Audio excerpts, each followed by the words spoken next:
Catherine Tyndall is a CPA to financial advisors, which is quite a niche. Catherine, how did that come about? So for my background, I've basically always been in tax, and I knew pretty early on in my career that I wanted to have my own firm.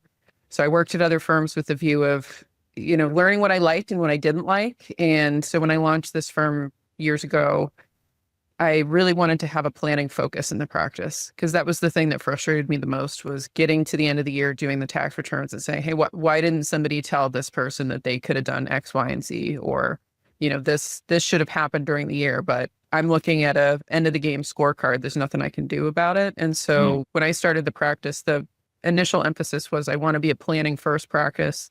We started off in a just generalist, serving, people who had tax planning needs. So like real estate investors and business owners.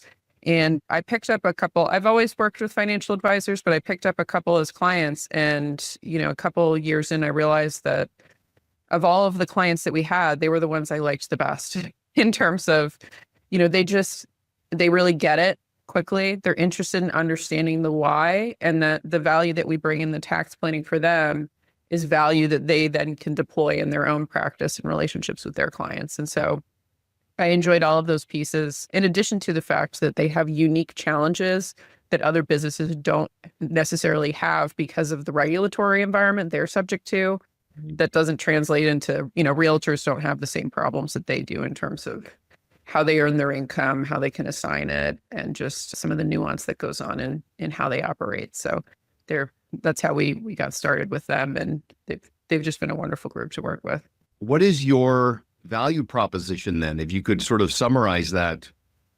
Yeah. So basically, I always tell advisors we're almost more like a financial advising practice than like a typical CPA firm in the model of how we deliver services. So I always start off with an assessment engagement, which is, I know what a lot of advisors do. And basically at the end of the assessment, we come up with a CPA's equivalent to a one-page financial plan. Here are all the pieces that I see going on in your life from a compliance perspective on the taxes, from a bookkeeping perspective, if there's any issues from previous filings, and then really looking towards the future. That's the goal of the engagement of, where are you trying to drive the practice to? Are you going to be doing acquisitions? Are you going to be selling your business? Are you going to be transferring to a second generation?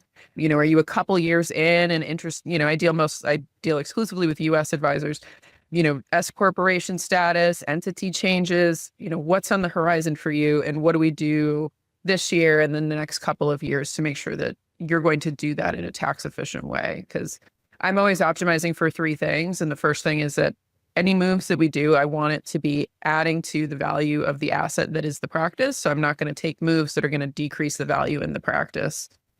So anytime I'm recommending something, I'm thinking for that. The second piece is not running out of cash in the business, because a lot of tax moves, it's a cash game. And so making sure that we're playing the cash game efficiently with the payments and with the harvesting of deductions and the different moves we make. And then the last piece is just the advisor's time, because for a lot of them, when you consider the return on effort, I'm not going to suggest something that's going to take 2 hours a month if I know that 2 hours is better spent prospecting and, being active in the practice versus trying to do something that's going to have a slight tax benefit. So those are the three things I always look at.